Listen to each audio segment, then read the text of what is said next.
Kamusta mga boss? Welcome sa aking munting channel, ang Kanta Kwento.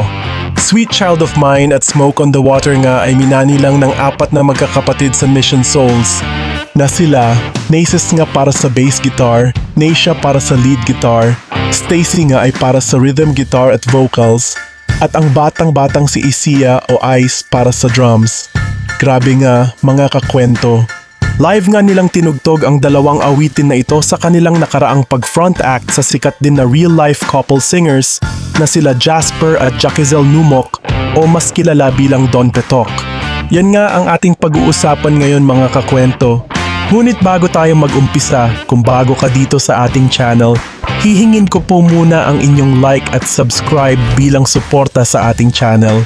At sa ating FB page, paki-comment mo din, kakwento, kung taga saan ka para malaman ko kung hanggang saan umabot ang kwento nating ito. Maraming salamat.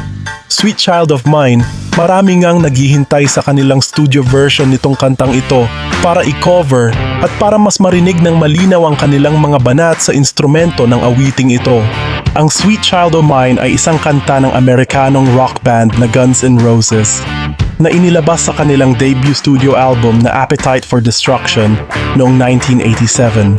Sa Estados Unidos, inilabas ang kanta noong Hunyo 1988. Umabot ito sa tuktok ng US Billboard Hot 100 chart at naging tanging US number 1 single ng banda. Sa Reino Unido, inilabas ang kanta noong Agosto 1988. Umabot ito sa bilang 24 sa UK Singles Chart sa parehong buwan. Noong Mayo 1989, ito ay muling inilabas doon sa bahagyang remix na anyo at umabot sa bilang 6. At isa nga rin sa nagpahanga sa mga live audience sa dinaos na gig ng Mission Souls nung nakaraang June 24 ay nang tinugtog ng Mission Souls Kids ang Smoke on the Water ng Deep Purple. Ang Smoke on the Water ay isang kanta ng Ingles na rock band na Deep Purple na inilabas sa kanilang studio album na Machine Head noong 1972. Ang mga liriko ng kanta ay batay sa totoong mga pangyayari na nagkukwento tungkol sa sunog noong 1971 sa Montreux Casino sa Montreux, Switzerland. Ito ay itinuturing na pirma ng kanta ng banda at ang riff ng gitara nito ay isa sa mga pinaka-iconic sa kasaysayan ng rock. Sobrang nakakabilib nga ang apat na magkakapatid na ito sa pagbanat nila ng mga legendary iconic songs na ito nang walang halong kaba sa kanilang live performance.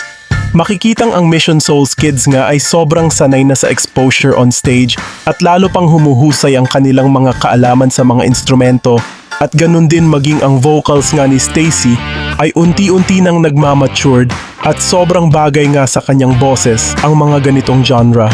Meron ng 187k subscribers dito sa kanilang YouTube channel at patuloy o consistent nga ang pamilya sa kanilang mga pag-cover.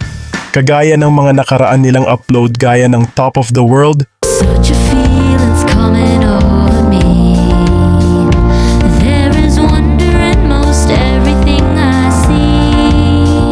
Is the love that I found ever since you've been around.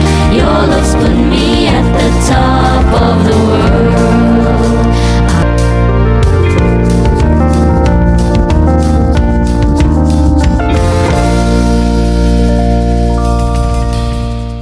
Alone, I hear the ticking of the clock. I'm lying here, the room's pitch dark, and the night goes by so very slow. Alone, but till then, I always go by. How do I get you alone? Oh, I hope that it won't end though. It never chills me to the bone. How do I get you alone? How do I get you alone?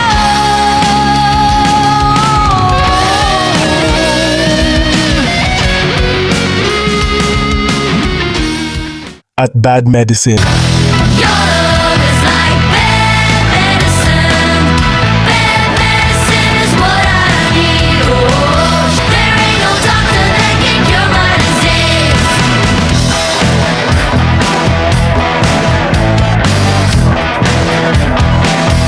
bad medicine. I ain't got a fever, got a permanent disease. Kayo ba, napahanga ba kayo ng pamilyang ito? Ano ba ang nagustuhan nyo sa kanila? Pwede ba pag-usapan natin sa ating comment section? At pakinggan ng buo ang kanilang mga covers sa kanilang official YouTube channel at subscribe na din sila. At syempre, muli dito, kung bago ka dito sa ating channel, hihingin ko po muna ang inyong like at subscribe bilang suporta sa ating channel. At sa ating FB page, paki-comment mo din kakwento kung taga saan ka para malaman ko kung hanggang saan umabot ang kwento nating ito. Maraming salamat. Sana mga kakwento ay mag-join kayo sa ating membership. Ito'y 25 pesos lamang upang ma-access nyo ang ating mga special emoji para sa comment section at mga early access sa ating mga content at marami pang iba. Salamat na agad mga kakwento. Salamat sa pagsama sa akin hanggang dito sa dulo ng ating kwento. Muli, ito ang kanta kwento na nagsasabing, mabuhay ang talentong Pilipino.